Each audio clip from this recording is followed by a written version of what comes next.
Welcome back to my YouTube channel. और आज हम पढ़ने वाले हैं कौन सा चैप्टर, सेकंड चैप्टर, जिसका नाम है एनाटॉमी ऑफ बोन और फ्रैक्चर हीलिंग।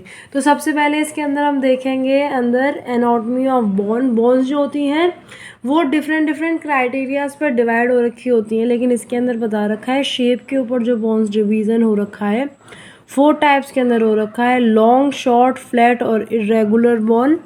ठीक है, तो अभी हम यहाँ पर डिस्कस करेंगे एक टिपिकल लॉन्ग बोन के बारे में सिर्फ, जैसे कि हमारी ह्यूमरस और फीमर। तो एक स्ट्रक्चर क्या होता है एक टिपिकल लॉन्ग बोन का। एक टिपिकल लॉन्ग बोन जो होती है बच्चे की, उसके अंदर फीमर जैसे आता है तो उसके 2 एंड होते हैं एपिफाइसिस। ठीक है, ये जैसे कि यहाँ पर 2 एंड हैं, ये है एक एपिफाइसिस और ये भी एक एपिफाइसिस है। ये दोनों एंड जो हैं ये हो गए आपके एपिफाइसिस। ठीक है, और इसके बीच में जो ये जो शाफ्ट है इसको बोलते हैं डायाफाइसिस। ठीक है, एपिफाइसिस एंड डायाफाइसिस, इनके बीच में जो एक जगह होती है एपिफाइसिस और डायाफाइसिस के बीच में होती है मेटाफाइसिस। सेम ऊपर होगा, सेम ही नीचे होगा। ठीक है, ओके। अब एपिफाइसिस और मेटाफाइसिस के बीच में एक प्लेट होती है जो धीरे धीरे इसको ग्रो करती है। जैसे जैसे स्केलेटन बड़ा होता जाता है, बेबी ग्रो करता रहता है, उसके साथ साथ ये जो है प्लेट भी ग्रो करने के लिए रेस्पॉन्सिबल होती है और इसको हम बोलते हैं ग्रोथ प्लेट। ठीक है, तो हमने क्या देखा इसका कि एक एपिफाइसिस यहाँ है, एक एपिफाइसिस यहाँ है और बीच में शाफ्ट को बोलते हैं हम डायाफाइसिस, और एपिफाइसिस और डायाफाइसिस के बीच में मेटाफाइसिस प्रेजेंट होगा, और एपिफाइसिस और मेटाफाइसिस के बीच में प्रेजेंट होगा एपिफिशियल प्लेट, या फिर इसको बोलेंगे ग्रोथ प्लेट भी। ठीक है, अब देखते हैं कि यहाँ पर देखो, separating the epiphysis from metaphysis there is a thin plate. Thin plate होती है जो ग्रोथ कार्टिलेज होता है, उसकी कार्टिलेज के अंदर ही प्रोसेस चलता है ग्रोथ का। ठीक है, हर एक एंड पर, जिसे हम एपिफिशियल प्लेट बोलते हैं। और ये तो बोन ग्रोज एट एपिफिशियल प्लेट्स, जो बोन होती है वो बड़ी होती है तो वो एपिफिशियल प्लेट से ही बड़ी होती है। मैच्योरिटी में जब मैच्योरिटी आती है, बोन ग्रो हो जाती है, तो एपिफाइसिस जो है वो फ्यूज़ कर जाती है यहाँ पर मेटाफाइसिस के साथ। जब ये मैच्योर हो जाएगी बोन, तो ये जो है आपकी एपिफिशियल प्लेट आपकी मेटाफाइसिस के साथ ही फ्यूज़ कर जाएगी। ठीक है, और बोन बन जाएगी यहाँ पर। तो मैच्योरिटी के टाइम पर ही एपिफाइसिस फ्यूज़ हो जाएगी मेटाफाइसिस के साथ। और ये जो एपिफिशियल प्लेट हमने यहाँ पर देखी थी, एपिफिशियल प्लेट, ये रिप्लेस्ड हो जाएगी बोन से। ठीक है, जो एपिफाइसिस है वो कंट्रीब्यूट नहीं करेगी फिर ग्रोथ की बोन को। जो एपिफाइसिस आपकी बोन की ग्रोथ को नहीं कंट्रीब्यूट कर रही है उसको बोलते हैं एपोफाइसिस। जैसे कि यहाँ पर ये वाला जो हिस्सा है, ये जो प्लेट है, ये आपकी बोन की ग्रोथ को नहीं कंट्रीब्यूट कर रही है, तो इसको बोलेंगे एपोफाइसिस। जो आर्टिकुलर एंड्स होते हैं एपिफाइसिस के, वो कवर्ड होते हैं आपकी। ये जो एपिफाइसिस के वो हैं पॉइंट्स हैं, ये कवर्ड होते हैं आर्टिकुलर कार्टिलेज से, बिकॉज इन्हें दूसरी बोन से भी अटैच होना होता है। फॉर एग्जांपल जैसे फीमर है, तो ये यहाँ पर एसिटाबुलम से अटैच होगी नीचे की तरफ, ऊपर की तरफ, और नीचे जो है ये आपकी टीबिया से होगी। तो यहाँ पर ये जो कार्टिलेज होगा ना, दोनों बोन्स के ऊपर आर्टिकुलर कार्टिलेज होगा, जिसकी वजह से आर्टिकुलेट हो पाएंगी। ठीक है, तो ये सारी लाइफ रहता है। जो rest of the bone is covered with periosteum. इस जगह को छोड़ के, जो एपिफाइसिस वाली जगह है, इस जगह को छोड़ के बाकी सारी बोन यहाँ पर जो है, सारी बोन पेरियोस्टियम से कवर्ड होती है। ठीक है, ये आउटर लेयर होती है एक तरीके से बोन की, और यहीं पर आकर के जितने भी टेंडन्स होते हैं, मसल्स होती हैं, लिगामेंट्स होते हैं, वो सारे यहाँ पर आकर के अटैच हो जाते हैं। ठीक है, पेरियोस्टियम से अटैच होते हैं। आर्टिकुलर कार्टिलेज से दूसरी बोन वो रेस्पॉन्सिबल होती है आर्टिकुलेट कराने के लिए। ठीक है, ये तो था हमारा बेसिस पर कि हमारी शेप के बेसिस पर। अब हम देखते हैं माइक्रोस्कोपिकली अगर हम घुसते हैं तो बोन डिवाइड होती है 2 उसमें, एक होता है वुवन और एक होता है लेमिलर। ठीक है। वुवन होता है जब इमेच्योर बॉर्न होती है उसको वुवन बोलते हैं, जैसे कि जब दादियाँ जो होती हैं वो स्वेटर बुनती हैं, उस तरीके के स्ट्रक्चर से रिलेटेड है ये कैरेक्टराइज होता है कि कोई भी रैंडम अरेंजमेंट होगी बॉर्न सेल्स की और कोलेजन फाइबर्स की, जो वुवन बॉर्न होगी वो उस टाइम पर बनती है जब बहुत रैपिडली बॉर्न फॉर्मेशन करनी होती है। कब करनी होती है? जब फ्रैक्चर हो जाता है तो उस टाइम पर हीलिंग जो है वो बहुत फास्टली करी जाती है, ठीक है। तो वहाँ पर जो है आपकी इमेच्योर बॉर्न पहले अरेंज होती है, इसके अंदर रैंडम अरेंजमेंट होता है। दूसरा आता है लेमुलर बॉर्न, जिसे हम बोलते हैं मैच्योर बॉर्न। यहाँ पर एक ऑर्डर के अंदर अरेंजमेंट होती है बॉर्न सेल्स की और कोलेजन फाइबर्स की। दोनों कॉर्टिकल और कैंसिलियस बॉन्स जो होती हैं वो बनी हुई होती हैं लेमुलर बॉर्न से। इसके अंदर सिर्फ ये डिफरेंस होता है कि जो लेमुलर बॉर्न होती है वो अरेंज्ड होती है लूजली वर्सेस कॉम्पैक्टली। कॉम्पैक्टली कौन सी बॉर्न अरेंज होती है? आपकी कैंसिलस बॉर्न कॉम्पैक्टली अरेंज होती है और लूजली अरेंज होती है कॉर्टिकल बॉर्न। ओके, अब देखते हैं बेसिक स्ट्रक्चर यूनिट जो होती है बॉर्न की, वो होती है ऑस्टियोन। जैसे कि किसी भी ऑर्गेनिज्म की बेसिक यूनिट क्या होती है? वो होती है सेल, ठीक है। इसी तरीके से जो बेसिक स्ट्रक्चरल यूनिट है बॉन की वो है ऑस्टियोन्स। ये कंसिस्ट करती हैं एक सीरीज कॉन्सेंट्रिक लेमिनेशन की या फिर लेमिला की, जो सेंट्रल कैनाल के आसपास घूमती है, ठीक है। सेंट्रल कैनाल को हम हैवर्सियन कैनाल भी कहते हैं। अब जो जंक्शन होता है दो कॉर्टिकल बॉन्स के बीच में शाफ्ट के और cancellous bone and is termed as cortico cancellous junction, ठीक है। अब ये क्या कह रहा है कि हमारी जो कैंसिलस बॉन है वो होती है हमारे इस एंड पर, ठीक है, और जो कॉर्टिकल बॉन है वो है हमारी यहाँ पर। तो इन दोनों के बीच में जो जंक्शन फॉर्म हो रहा है ना, ये इसको बोलते हैं cortico cancellous junction. Is simple, ठीक है। अब देखते हैं यहाँ पर स्ट्रक्चरल कंपोजिशन ऑफ बॉन क्या होती है।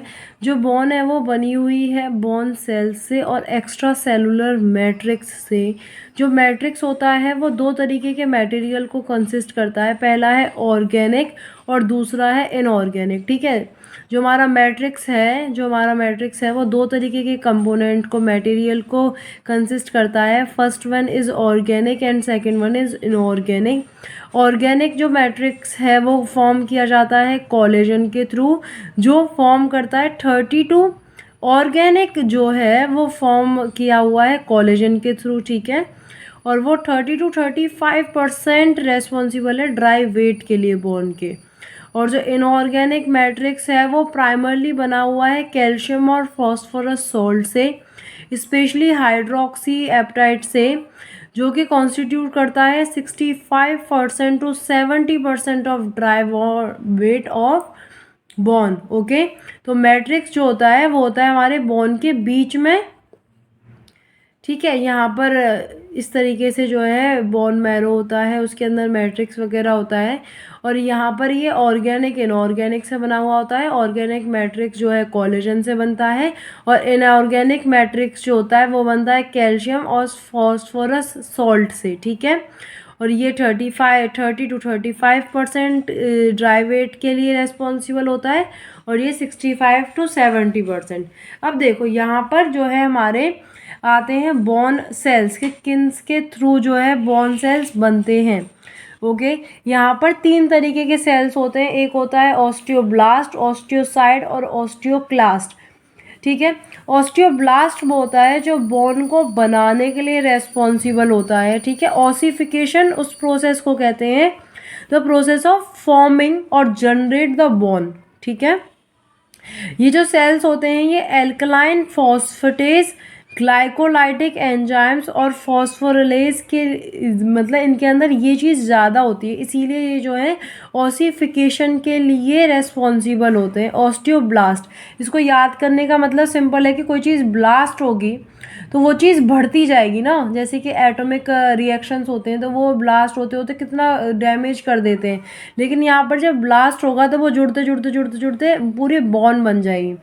ऑस्टियोसाइट्स जो होते हैं ये मैच्योर बॉन सेल्स होते हैं, these are mature bone cells, और ये वेरी करते हैं एक्टिविटीज़ में। May assume the form of an osteoclast और रेक्टिक्यूलोसाइट्स। ये सेल्स जो हैं रिच होते हैं ग्लाइकोजन और पीएस पॉजिटिव ग्रैनुअल्स के अंदर, ठीक है।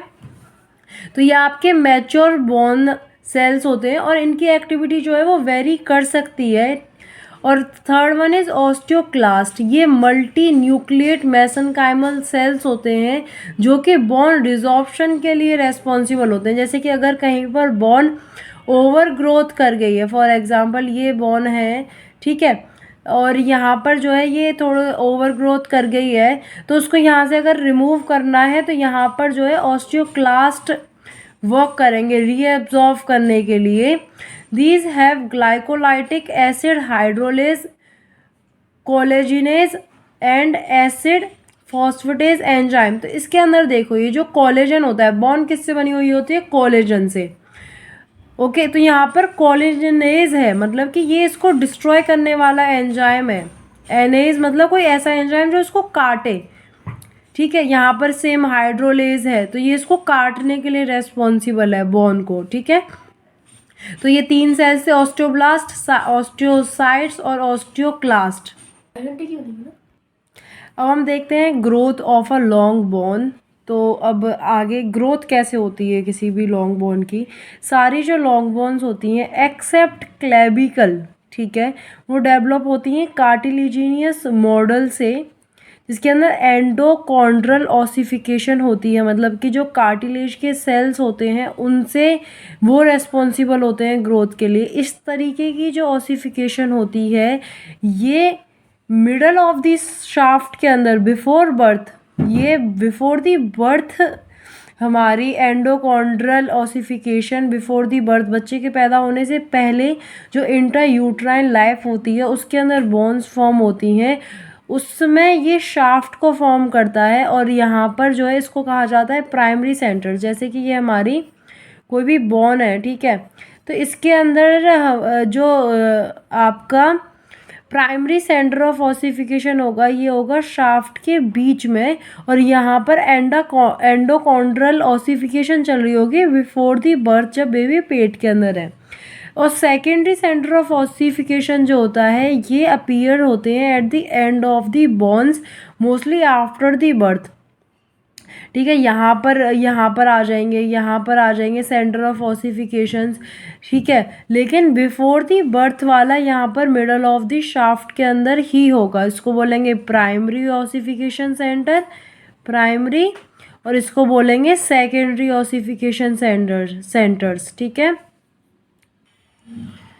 जो बॉन है अगर वो इस तरीके से लंबाई के अंदर बढ़ रही है ना, ऐसे लंबी लंबाई में बढ़ रही है, तो वो रेस्पॉन्सिबल है, उसके अंदर रेस्पॉन्सिबल है आपकी जो ग्रोथ प्लेट थी, एपिफिशियल प्लेट थी, डायाफाइसिस और मेटाफाइसिस के बीच में एपिफिशियल प्लेट जो थी वो रेस्पॉन्सिबल है किसी भी बॉन की लेंथ के लिए। और अगर कोई भी बोन इंक्रीज हो रही है गिर्थ में, मतलब कि चौड़ाई में, तो वहाँ पर रेस्पॉन्सिबल है सब पेरियोस्टियल न्यू बॉन डिपोजिशन, ठीक है। यहाँ पर जो बॉन है उसके अंदर ये हमारी बॉन हो गई, ठीक है। अब ये जब लेंथ में बढ़ रही है तो एपिफिशियल प्लेट की वजह से बढ़ रही है और गिर्थ के अंदर बढ़ेगी। तो यहाँ पर जो पेरियोस्टियम था इसके अंदर सब, मतलब कि उसके नीचे बॉन का डिपोजिशन होता जाएगा होता जाएगा होता जाएगा, तो इस तरीके से जो है बॉन ग्रो कर जाएगी गिर्थ में, ठीक है। एट दी एंड और ग्रोथ पीरियड के एंड में जो एपिफिशियल होती है वो फ्यूज हो जाती है विद डायाफाइसिस, और जो ग्रोथ है वो स्टॉप हो जाती है। जो एपिफाइसिस की प्रेजेंस है, जैसे जैसे टाइम आता है, it's times to appearance and fusion with the metaphysis. और यहाँ पर क्लियरली आप इसकी हेल्प से डिसाइड कर सकते हो कि जो चाइल्ड है उसकी बॉन की एज क्या है, ट्रू एज क्या है उसकी बॉन की। और जो एपिफिशियल प्लेट है वो समटाइम्स जो है वो फ्रैक्चर से भी कंफ्यूज कर दी जाती है, क्योंकि हर बॉन का जो मैच्योर होने की टाइमिंग होती है वो डिफरेंट होती है। अगर आपको उसकी टाइमिंग नहीं पता है कि कितनी ईयर पर होगी तो आप उसको कंफ्यूज कर सकते हो फ्रैक्चर से। अब देखते हैं रीमॉडलिंग ऑफ बॉन। रीमॉडलिंग मतलब कि एक मॉडल बन चुका है इस तरीके की बॉन होनी चाहिए, ये मॉडल बन चुका है। लेकिन अब इसको हमें रीमॉडलिंग करनी है कि यहाँ से कटिंग कर देनी है या यहाँ से प्रॉपरली शेप में लाना है, तो उसको अल्टर करना है इसकी शेप को। तो इसके लिए जो बॉन है उसके पास एबिलिटी होती है अल्टर करने की अपनी शेप को, साइज को, स्ट्रक्चर को स्ट्रेस के उससे रेस्पॉन्स से, मतलब कि अगर उसके ऊपर स्ट्रेस पड़ेगा तो वो उस हिसाब से अपनी शेप को और साइज़ को अल्टर कर सकती है। ये होता है आपकी थ्रू आउट द लाइफ ये प्रोसेस चलता है। और ये this is one of the most important law जो आपको पता होना चाहिए। ये है walls law of Bon remodelling.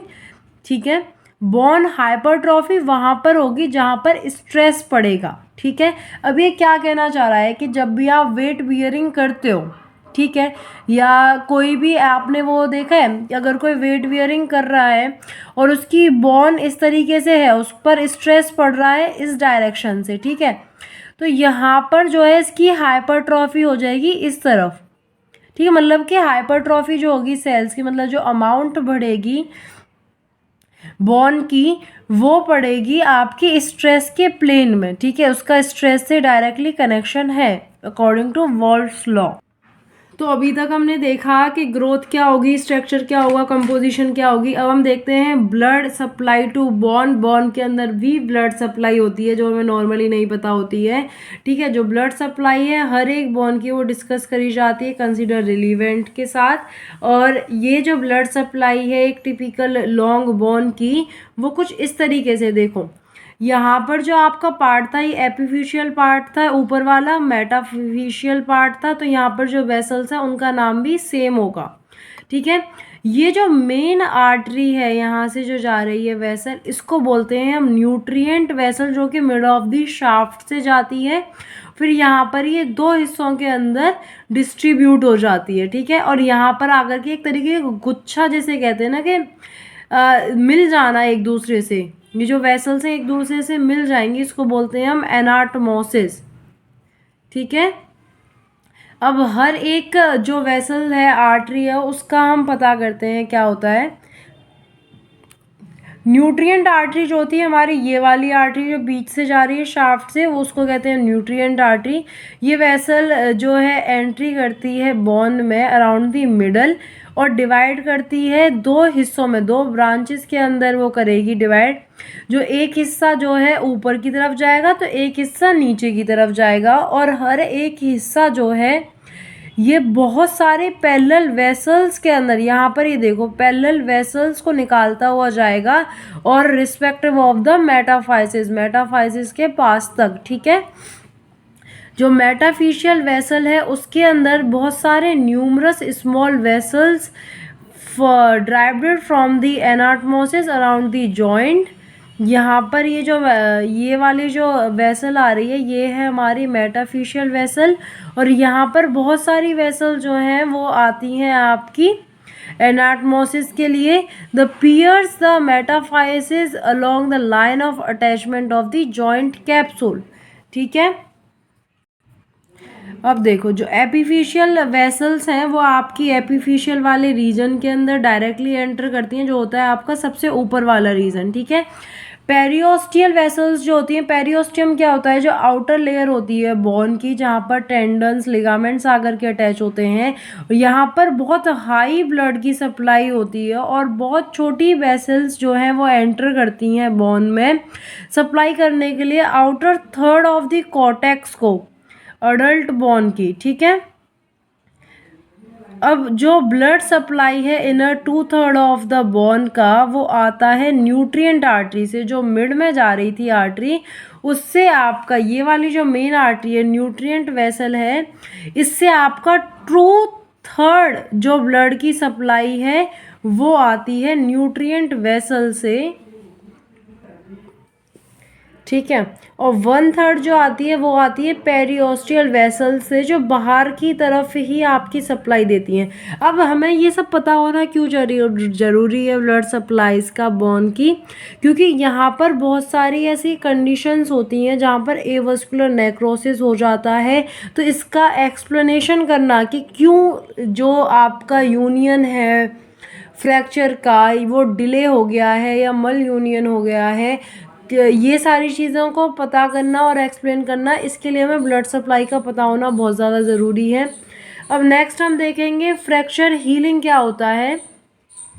अब हम देखते हैं फ्रैक्चर हीलिंग क्या होता है। फ्रैक्चर हमें पता है क्या चीज़ होती है, कोई भी कॉन्टिन्यूटी बॉन्ड की जब ब्रेक हो जाती है उसको बोलते हैं फ्रैक्चर। फ्रैक्चर हीलिंग जो होती है वो सिमिलर होती है सॉफ्ट टिश्यू की हीलिंग से, बट एक डिफरेंस आता है कि सॉफ्ट टिश्यू की हीलिंग में आपका सॉफ्ट टिश्यू बनकर आता है, और जो बोन की हीलिंग होती है तो वहाँ पे मिनरलाइज्ड मेसेनकाइमल टिश्यूज जैसे कि बोन, जिसको बोन कहते हैं, वो बन करके आती है। फ्रैक्चर हीलिंग का मतलब होता है कि the way of fracture heels in a natural और अनऑपरेटिव वे में, ऑपरेशन से नहीं, नॉन ऑपरेटिव वे में वो किस तरीके से हील हो रही है। ये होता है एक कॉन्टिन्यूस सीरीज चलती है प्रॉपरली, स्टेजेस होते हैं डिफरेंट, वो सारा का सारा प्रोसेस चलता है, और ये बहुत रिलीवेंट है इस चीज़ को समझना, स्टेजेस ऑफ फ्रैक्चर्स को। किसी भी फ्रैक्चर मैनेजमेंट को करने के लिए आपको कम से कम उसके स्टेजेस और किस तरीके से होता है वो सारी चीज़ें तो पता होनी चाहिए। तो यहाँ पर एक स्टेज होती है stage of soft callus, till when one can play with the fracture, changes alignment etcetera. तो यहाँ पर प्ले का मतलब ये नहीं है कि आप उसके साथ खेलने लग जाओ, झूलने लग जाओ, नॉट लाइक दिस। इसका मतलब है कि अलाइनमेंट के साथ, अगर बोन आपको लग रही है कि वो सही से नहीं जुड़ी है, अलाइनमेंट उसकी सही नहीं है, तो उसके साथ आप उसको चेंज कर सकते हो उसकी पोजीशन को। तो इसका मतलब है यहाँ पर प्ले विद द फ्रैक्चर सिर्फ stage of the soft callus तक, ठीक है। ये जो स्टेज होती है इसको हम आगे देखने वाले हैं। फिर बाद में कोई भी चेंजेस उसके अंदर नहीं लाए जा सकते, ठीक है। फिर उसके अंदर आप अगर चेंजेस लाओगे after the stage of soft callus, तो उसमें आपको ब्रेक करना पड़ेगा, ओपन करना पड़ेगा फ्रैक्चर को, फिर इंस्ट्रूमेंट से कटिंग करनी पड़ेगी, और उस प्रोसीजर को कहते हैं, जब हड्डी को काटना पड़े उसको कहते हैं osteotomy. Tommy for cutting something and osteo for the bone, तो बोन की कटिंग को बोलते हैं ऑस्टियोटॉमी। अब यहाँ पर देखो फ्रैक्चर की हीलिंग के जो है कुछ स्टेजेस दिखा रखे हैं। ये हैं स्टेजेस आपकी 4, stage of haematoma, stage of fibrocartilaginous callus formation, stage of bony callus formation, and last one is bone remodelling, ठीक है। यहाँ पर ये एक फिगर दे रखा है, टेबल दे रखी है, जिसके अंदर बता रखा है कि इन चारों स्टेजेस के अंदर एक्चुअली होता क्या है। तो सबसे पहले है stage of haematoma. Approximate time जो होता है फ्रैक्चर के बाद इसका होता है लेस देन 5 डेज के अंदर अंदर जो है ये हेमाटोमा वाली स्टेज होती है। इसके अंदर फ्रैक्चर एंड्स जो होते हैं इसके अंदर नेक्रोसिस हो जाती है। नेक्रोसिस का मतलब है कि वहाँ पर ब्लड सप्लाई नहीं पहुँच रही होगी, ठीक है।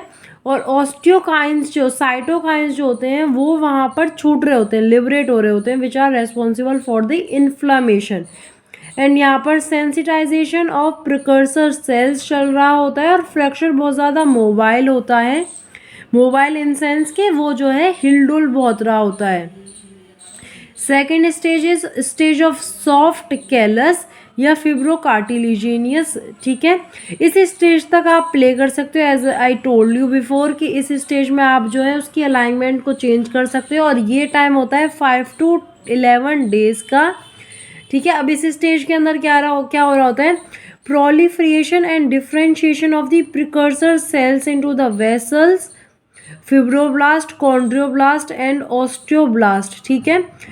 तो यहाँ पर प्रोलिफरेशन मतलब कि वो बढ़ रहे होते हैं, डिफरेंशिएशन मतलब कि जो मेसेनकाइमल सेल्स हैं वो अपना डिफरेंशिएशन कर रहे होते हैं, इन सेंस के मेसेनकाइमल सेल्स ऑस्टियोब्लास्ट बन रहे होते हैं, ऑस्टियोसाइट्स बन रहे होते हैं, फिब्रोब्लास्ट बन रहे होते हैं, ठीक है। तो ये जो स्टेम सेल्स हैं ये सारे आपके डिफरेंट सेल्स के रूप ले रहे होते हैं। अर्ली कैलस जो है वो आपको देखने को मिल जाएगा 2 वीक्स के अंदर, और इस स्टेज में आकर के जो फ्रैक्चर होता है वो स्टिकी हो जाता है, मतलब कि ऐसे मतलब स्टिकी टाइप हो जाता है, ऐसे गम टाइप, ठीक है। तो थर्ड स्टेज आती है हमारी स्टेज ऑफ हार्ड कैलस। यहाँ पर जो है ये जो कार्टिलेजियस बने, कार्टियो वो कॉन्ड्रोसाइट्स बने, ऑस्टियोब्लास्ट बने, फिब्रोब्लास्ट बने, ये यहाँ पर हल्की हल्की बॉन को बनाना शुरू कर देते हैं। और यहाँ पर ये जो स्टिकी की आपका लास्ट स्टेज के अंदर हुआ था, यहाँ पर अब ये बॉन ही होने लग जाता है। और ये स्टेज जो होती है ये आती है आपकी 11 से 28 दिन के बाद फ्रैक्चर के। ऑसिफिकेशन ऑफ द फिब्रोकार्टिलेजिनियस टिश्यूज़ की ऑसिफिकेशन होने लग जाती है। कैलस जो है अब रेडियोलॉजिकली अगर आप एक्सरे कराएंगे तो उसके अंदर आपको दिखेगा कैलस की फॉर्मेशन अब दिखने लगेगी। जो फ्रैक्चर है वो क्लिनिकली यूनाइट हो जाता है, अब ये मोबाइल नहीं रहेगा। सॉफ्ट टिश्यू कैलस तक ये मोबाइल था, आप इसके साथ जो है अलाइनमेंट को चेंज कर सकते थे, but at the hard callus formation के बाद आप नहीं कर सकते हैं। अब यहाँ पर जो है आप आती है स्टेज ऑफ रीमॉडलिंग, जो अभी हमने पढ़ा था स्टेज ऑफ रीमॉडलिंग, जिसके अंदर के ऑस्टियोक्लास्ट सेल्स होते हैं वो वर्क करते हैं। और यहाँ पर अब जो ये बोन एक्स्ट्रा बन गई है, इतनी बोन जो ये एक्स्ट्रा बन गई है यहाँ पर, ये सारी की सारी रीमॉडलिंग होगी, यहाँ पर ये काटी जाएगी बोन, ठीक है, बाय द सेल्स, रीऑब्जॉर्प्शन होगा इनका। ये होता है 18 से बहुत सालों तक, ये प्रोसेस काफ़ी सालों तक चल सकता है। इसके अंदर अब क्या होता है, इसके अंदर के मेन फंक्शंस क्या है, मॉडलिंग होती है एंडोस्टील और पेरियोस्टियल सरफेसेस की, ठीक है, जो एंडिंग है आपकी बोन की एंडोस्टियल और पेरियोस्टियल, मतलब कि यहाँ पर ये जो आपका शाफ्ट है वहाँ पर उसके सरफेसेस की मॉडलिंग चलती है। और जो फ्रैक्चर साइड होती है वो इनडिस्टिंग्विशेबल हो जाती है पेरेंट बोन से। पेरेंट बोन इन सेंस कि यहाँ पर अगर फ्रैक्चर हुआ था तो ये जो है, ये वाला जो है आपकी, ये होगी पेरेंट बोन, ओके। अब ये जो फ्रैक्चर साइड है आपकी ये सेम हो जाएगी, मतलब इसमें आप फिर फ़र्क नहीं पता कर सकते हो कि ये यहाँ पर फ्रैक्चर हुआ था या कहाँ पर फ्रैक्चर हुआ था। यहाँ पर देखते हैं एक और छोटा सा टॉपिक दे रखा है, healing of cancellous bone. Cancellous bone क्या होती है, जो आपकी नीचे की तरफ जो बोन होती है ना उसकी एपिफिशियल वाली, उस पर उसको बोलते हैं कैंसिलस बोन, जहाँ पर स्पॉन्जी टाइप का फील आता है, मतलब वो बोन जो है वो कॉर्टिकल बोन नहीं होती है, स्पॉन्जी होती है वहाँ पर, ठीक है। यहाँ पर कोई भी मेडुलरी कैविटी प्रेजेंट नहीं होती है और एक यूनिफॉर्म स्पॉन्जी टेक्सचर आता है इस जगह पर। यहाँ पर लार्ज एरिया ऑफ कांटेक्ट होता है बिटवीन द ट्रेबिक्यूलिया क्या होता है, जो आपकी बोन को फॉर्म करता है, एक जाल टाइप का जो फॉर्म करता है वो, ठीक है। यहाँ पर ये जो है डायरेक्टली यूनियन, मतलब कि जब जुड़ती है बोन तो वो directly between the bony trabeculae के बीच में डायरेक्टली जुड़ती है।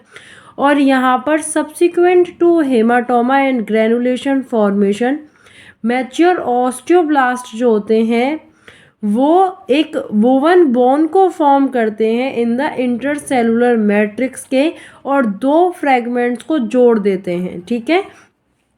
अब देखते हैं यहाँ पर दो तरीके की फ्रैक्चर की हीलिंग बता रखी है, primary and secondary fracture healing.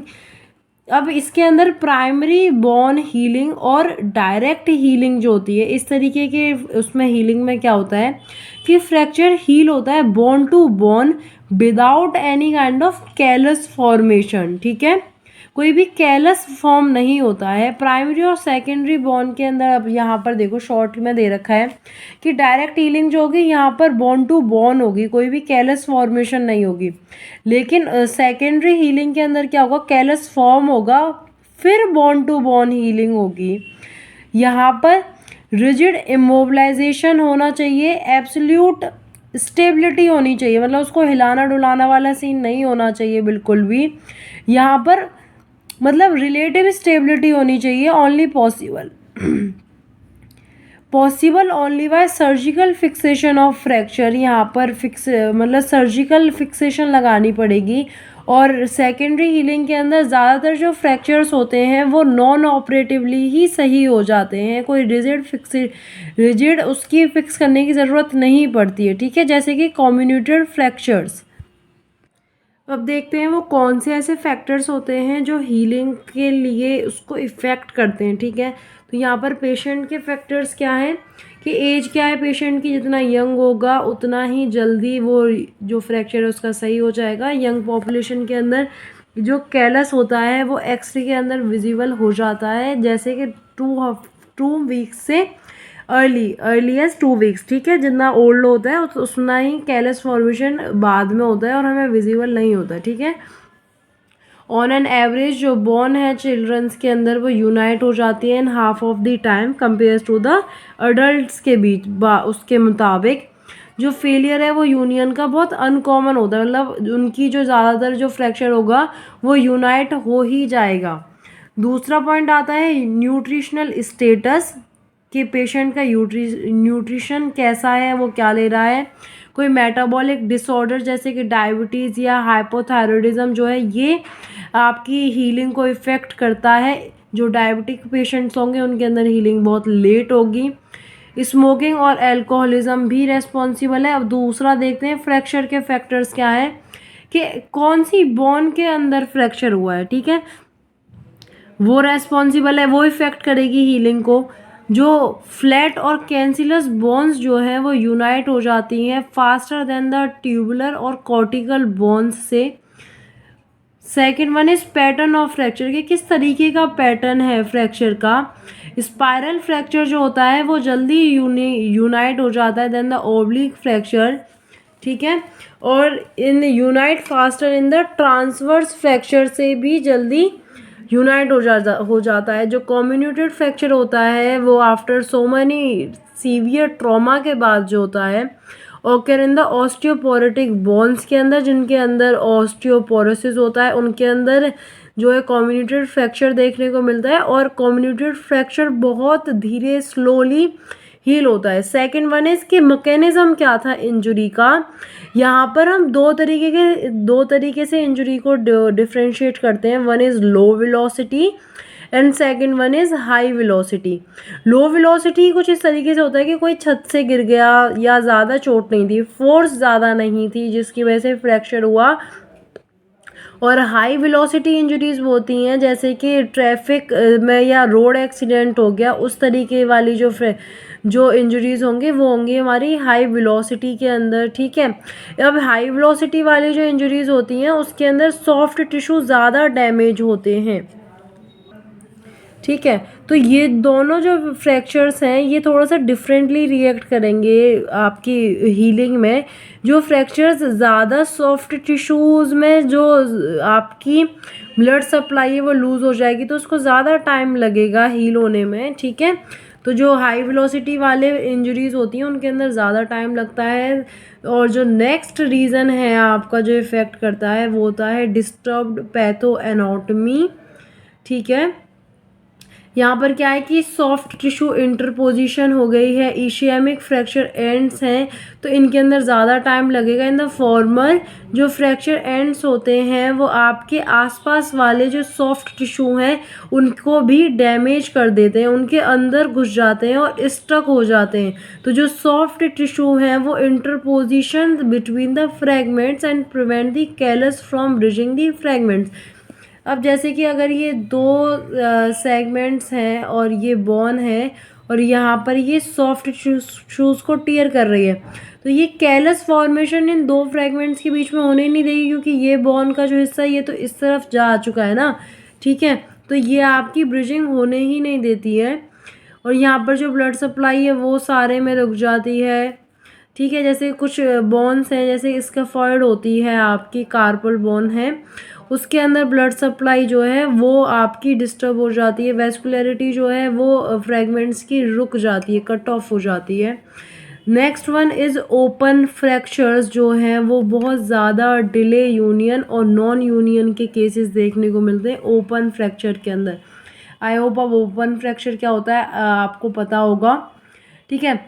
Next one is surgeon factors, कि सर्जन किस तरीके से उसमें रेस्पॉन्सिबल है उसके यूनियन में और हीलिंग टाइम में। टाइप ऑफ रिडक्शन, कि उसने किस तरीके का रिडक्शन किया है। एटलीस्ट आधे जो फ्रैक्चर्स होते हैं फ्रैक्चर सरफेस होते हैं should be in contact for optimal union in adults, ठीक है। मतलब कि जो फ्रैक्चर का जो सरफेस है जहाँ पर फ्रैक्चर हुआ है वो दोनों के दोनों जो है यूनियन होने चाहिए, मिलने के लिए एक ऑप्टिमम कांटेक्ट में होने चाहिए। जो चिल्ड्रंस होते हैं उनके अंदर फ्रैक्चर यूनाइट हो जाता है अगर बोन साइड टू साइड भी कांटेक्ट के अंदर रहे तब भी चिल्ड्रंस के अंदर, इसीलिए ज़्यादातर नॉन यूनियन के केसेस देखने को नहीं मिलते। ठीक है। इमोबिलाइजेशन, ये ज़रूरी नहीं होता कि हमेशा हर फ्रैक्चर के बाद जो है वो उसको पार्ट को हिलाना ही नहीं है। ठीक है। जैसे कि फ्रैक्चर ऑफ रिब्स हो गया, ये स्कैपुला हो गया, तो इसके बाद आप इमोबिलाइजेशन को बहुत टाइम तक कंटिन्यू करने की ज़रूरत नहीं है। कुछ ही ऐसे फ्रैक्चर्स होते हैं जिनके अंदर स्ट्रिक्ट इमोबिलाइजेशन ज़रूरी होती है हील करने के लिए। Next one is stable fixation. एक रिजिड फिक्सेशन जो होती है वो पॉसिबल हो और एक प्राइमरी हीलिंग की एम होनी चाहिए। ठीक है। और एटलीस्ट एक स्टेबल फिक्सेशन जो है अचीव करी जाती है बाय सेकेंडरी हीलिंग। तो यहाँ पर ये कुछ पॉइंट्स थे जो इफ़ेक्ट करते हैं आपकी हीलिंग को फ्रैक्चर की। ओके, आई होप आपको समझ में आया होगा। Thank you so much for watching my videos.